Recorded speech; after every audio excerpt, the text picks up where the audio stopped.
Retour sur le plateau du Club Le Châtelier, 16h24. On est évidemment en direct et on va partir du côté de Pékin parce que Vladimir Poutine est arrivé ce matin, donc visite en grande pompe au président chinois qui va durer 2 jours. Alors on est avec Justine Jankowski, j'étais surprise par la musique qu'on va rejoindre dans un instant, mais je vous laisse quand même apprécier pour le moment l'accueil. Écoutez, la musique, c'est pas nous qui l'avons ajoutée.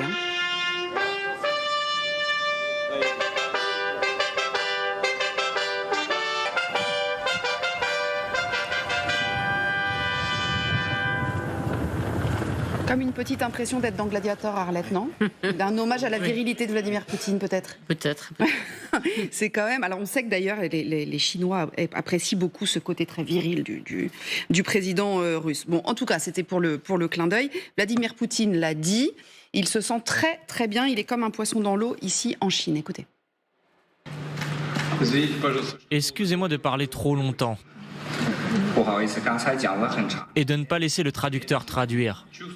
Je me sens vraiment comme à la maison ici. Donc j'ai décidé que tout le monde parlait russe. Voilà, il fait de l'humour Vladimir Poutine. Justine Jankowski, merci d'être avec nous. Donc, bon, elle a commencé il y a quelques heures cette visite, puisqu'il est arrivé, c'était très tôt chez nous, évidemment, ce matin. Jusqu'ici, tout se passe bien.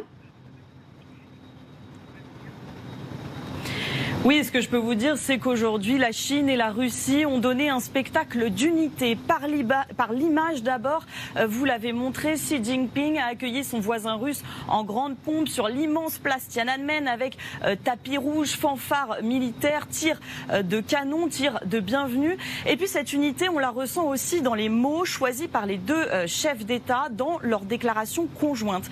D'un côté, on a Vladimir Poutine qui décrit la relation Chine-Russie comme un facteur de stabilité pour le monde, et de l'autre on a Xi Jinping qui dit que cette relation, eh bien, elle est propice à la paix. Vous le voyez, les deux régimes se serrent les coudes. C'est en tout cas le message qu'ils veulent envoyer au reste du monde, même si la Chine, elle marche sur une ligne de crête. Pour Xi Jinping, cette relation avec la Russie, eh bien, elle est stratégique, elle est importante, elle est économique, mais il sait aussi que s'il intensifie un peu plus son soutien envers son voisin russe, eh bien, il risque de compromettre sa relation avec l'Occident. Mais oui, évidemment, il joue l'équilibriste. Pour le moment, il le fait plutôt bien. Juste un mot, on a le programme de demain ou pas, Justine ? Alors on a eu une ébauche du programme de demain. Ce que l'on sait, c'est qu'il devrait partir ce soir ou demain matin très tôt aux aurores pour la ville de Harbin, qu'on surnomme d'ailleurs la Moscou chinoise. Sur place, il va rencontrer des exposants lors d'une foire commerciale avec des exposants donc russes, des exposants aussi chinois. Et puis surtout, il va se rendre à l'Institut de technologie d'Harbin pour rencontrer des enseignants et des étudiants. Et puis il devrait aussi se rendre dans une église orthodoxe. Merci infiniment Justine pour toutes ces précisions. Bonjour à Pierre-Antoine Donnet qui est avec nous en direct via Skype. Vous avez été correspondant de l'AFP à Pékin, on vous connaît bien. Chine, l'empire des illusions, c'est le titre de votre ouvrage publié aux éditions Saint-Simon. Une question avant de partir sur effectivement ce rôle d'équilibriste que joue le président chinois. Il assume sa très grande amitié avec Vladimir Poutine, Xi. Je reprends les mots employés par les dirigeants eux-mêmes. Hein. Ben, écoutez, oui, il n'a pas du tout aucune crainte de le dire, urbi et orbi, à la face du monde. Le message est très simple, d'ailleurs il est destiné à l'Occident et tout particulièrement aux États-Unis. La Russie est un allié, bon, un allié de circonstance certes, mais un allié, et il le restera pour les temps à venir. C'est vrai qu'il est bon équilibriste. Ce que nous disait Justine Jankowski il y a une seconde, Général Chauvency, c'est qu'il a besoin d'une Russie qui ne s'effondre pas, mais il a besoin également dans le même temps de relations commerciales fortes, ou en tout cas maintenues, avec l'Occident, l'Europe, les États-Unis, etc., etc. Il va falloir quand même... Là, il joue un peu, il ménage la chèvre et le chou, il joue un peu sur les deux tableaux, mais il faut qu'il fasse attention. Nous sommes surtout dans le jeu de la duplicité chinoise. Ça va de tous les côtés, et finalement, peut-être que la Chine n'est pas assez puissante aujourd'hui pour imposer ce qu'elle veut voir imposer, et qu'elle est obligée de composer. mais je pense qu'à terme, l'objectif, c'est vraiment être de la première puissance mondiale et justement, par définition, en opposition avec l'Occident qui lui imposerait des règles. Et elle n'a pas intérêt, on l'a dit suffisamment de fois ici, que la Russie s'effondre. Et on voit bien qu'il y a beaucoup de voies de contournement dans différents domaines. D'abord, le fait rien que d'acheter de l'énergie, des matières fossiles, des gaz et pétrole, des hydrocarbures, même à des prix plus bas, mais de l'acheter à la Russie, c'est aussi soutenir l'effort de guerre russe. C'est une réalité, même s'il y a des besoins économiques qu'on pourrait comprendre en Chine. Donc, elle joue sur tous les tableaux, mais effectivement, sans vouloir se mettre en porte-à-faux vis-à-vis, par exemple, des États-Unis. Oui, parce qu'on l'a souvent dit, Tatiana Becastin, sans la Chine, la Russie ne serait pas là où elle est. C'est-à-dire qu'elle a besoin, effectivement, même si on sait que les exportations sont moins élevées qu'auparavant, etc., les échanges commerciaux entre la Chine et la Russie sont essentiels pour la Russie. Et puis, la Chine continue à livrer à la Russie des machines-outils dont on sait que certains composants sont recyclés ensuite pour être réutilisés dans de l'armement. Et ce qui est intéressant quand même, c'est que Vladimir Poutine accepte une relation déséquilibrée parce que c'est un grand ami de la Chine, il pourrait devenir un vassal quand même. Et les échanges commerciaux ont explosé, mais ils se font d'abord au bénéfice de la Chine. Et donc c'est intéressant. Pour l'instant, Vladimir Poutine accepte ce qu'il n'aime pas, puisque lui, il aime les rapports de force et il aime les rapports de force quand c'est lui qui est en position de force. C'est pas du tout le cas dans sa relation. C'est vrai qu'il est vassalisé. On l'avait beaucoup dit d'ailleurs quand Xi Jinping était venu le voir à Moscou. Arlette, je vous donne la parole tout de suite. Je voudrais juste poser une question à Arlette au sujet justement des Américains, parce que c'est vrai qu'il jongle avec les lignes rouges des Américains. Xi Jinping, effectivement, il ne livre pas d'armes directement. En revanche, il livre des biens mixtes, ou alors on passe par d'autres pays qui servent de plateforme, la Corée, l'Azerbaïdjan, etc. Ceci dit, les Américains n'ont pas tellement de moyens de pression supplémentaires tant qu'ils ne franchissent pas la ligne rouge. On prend des mesures commerciales fortes, c'est les droits de douane. Vous savez, c'est un peu... Vous connaissez les jongleurs, je crois que les assiettes, je crois que c'est des assiettes chinoises, vous savez. Donc on fait tourner toutes les assiettes, il n'y en a aucune qui tombe. Donc là, il y en a une qui tourne très très bien, c'est celle effectivement des relations avec la Russie. Ça arrange au fond la Chine, la guerre en Ukraine, parce que pendant ce temps-là, on s'intéresse moins à ce qui se passe à Taïwan. On verra, car je crois que le nouveau président Taïwan est intronisé dans quelques jours. Donc on va voir. Ça occupe l'attention l'Ukraine, des Américains en ce moment. Donc c'est toujours bon pour détourner de Taïwan. C'est bon pour l'économie chinoise, les échanges. Voilà. Après, quand je dis qu'il faut faire tourner les assiettes, c'est qu'en même temps, il ne faut pas perturber les échanges économiques avec l'Union européenne. Et il y avait quelques jours, on se souvient, le président Xi... en France, puis en Serbie et surtout, en Hongrie.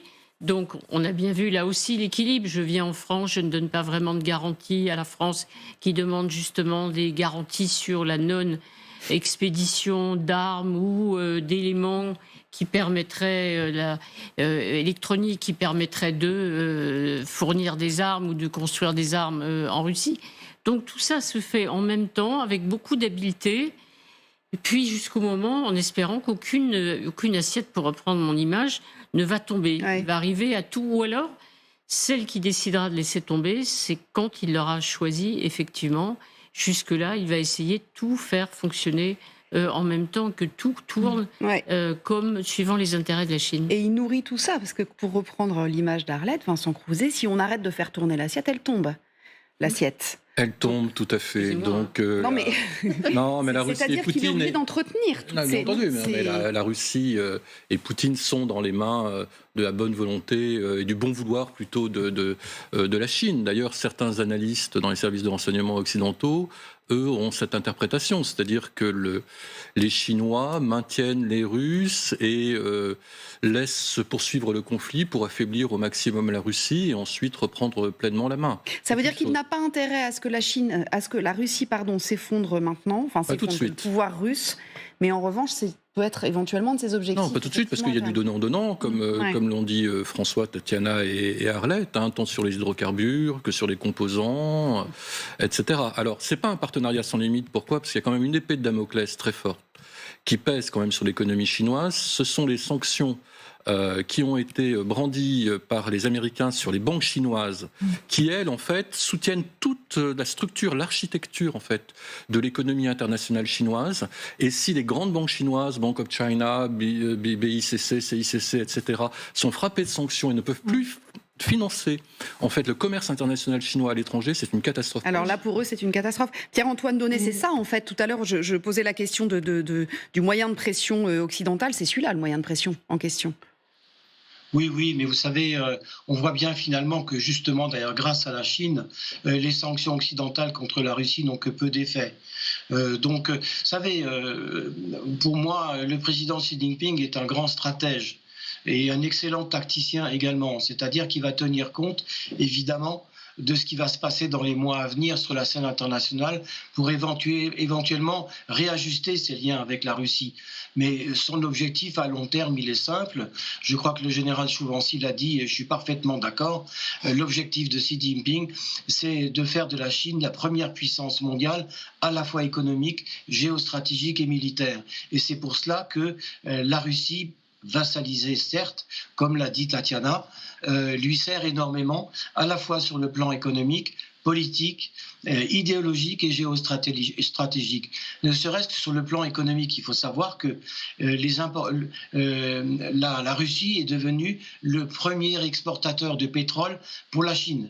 Et ça veut dire que la Russie maintenant passe devant l'Arabie saoudite et à des prix cassés. Parce qu'en fait, si les importations de pétrole russe ont grimpé de 23% l'année dernière, ça lui a permis de faire des économies gigantesques parce que les prix sont cassés. Alors ensuite, sur le plan politique, ça a été dit, effectivement, Taïwan est un peu mis de côté pour le moment, mais l'investiture du nouveau président Lai Ching-te se déroulera lundi, et là, il y aura un rendez-vous de l'histoire qui sera vraiment important pour tout le monde. Alors, il y a quelque chose aussi, parce que vous avez parlé d'influence économique, etc., sans doute aussi sur l'influence, la diplomatie. Je voudrais que vous écoutiez, Justine nous en a dit un mot tout à l'heure, mais assez concrètement ce que dit le président chinois au sujet de l'Ukraine et de ce conflit donc, qui secoue, qui oppose les deux pays depuis 2 ans et demi maintenant. Écoutez. Les deux parties s'accordent à dire qu'une solution politique à la crise ukrainienne est la bonne direction à prendre. La Chine espère que la paix et la stabilité seront rapidement rétablies sur le continent européen et continuera à jouer un rôle constructif à cette fin. Alors, on peut sourire, mais la question est quand même, est-ce que, de façon assez sérieuse, la Chine peut être effectivement l'un des bâtisseurs d'une paix future entre la Russie et l'Ukraine? Personnellement, je ne le pense pas. Il y a eu un plan qui a été proposé en 12 points il y a plus d'un an maintenant, qui n'a pas été mis en application. Et quand on l'a lu, on a bien vu que c'était plutôt un tropisme pro-russe que pro-ukrainien. Ensuite, ce qu'on entend là, en fait, c'est... Zelensky l'a reçu quand même. Zelensky l'a vu, Monsieur Xi, ils ont discuté. Il n'a pas le choix. On n'est pas fermé à la discussion. Xi parle à Poutine. Il peut mettre aussi une petite pression sur Poutine. Donc, bon.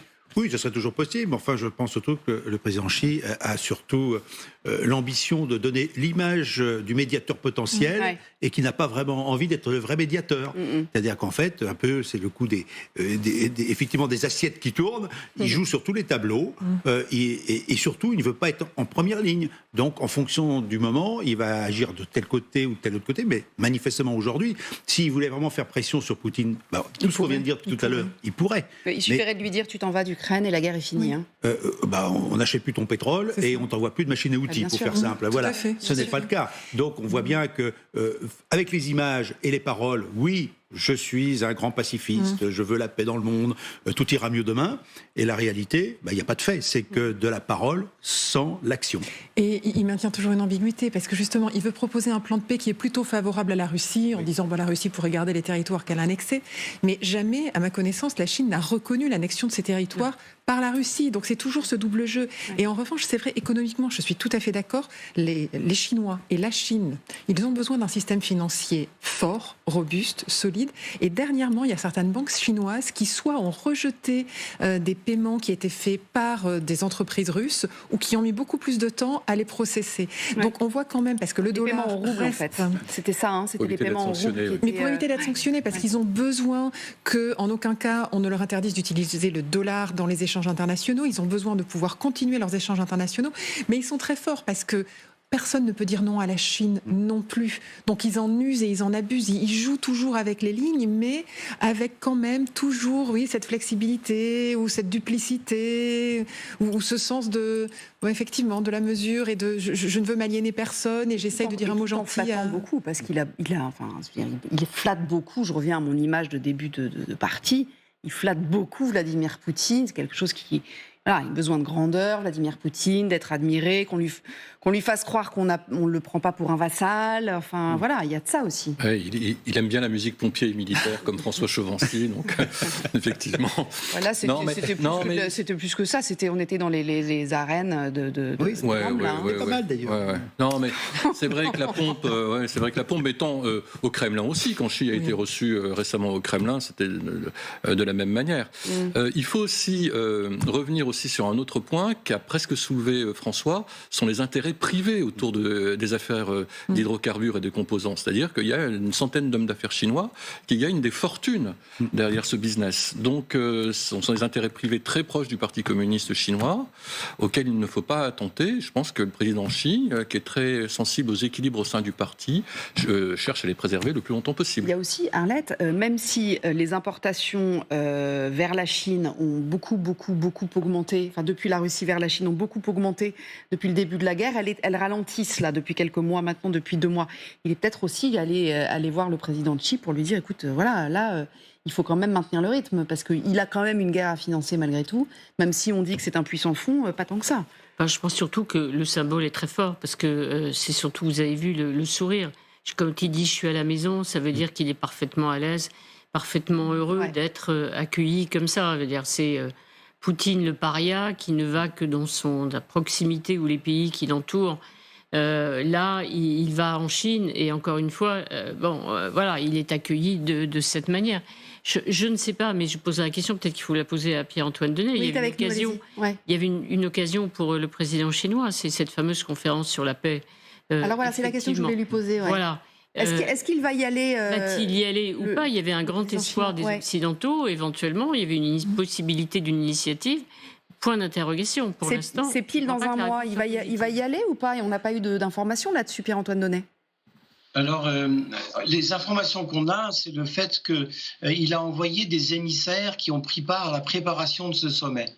Alors évidemment, côté ukrainien, Zelensky lui-même a demandé instamment à ce que la Chine y prenne part.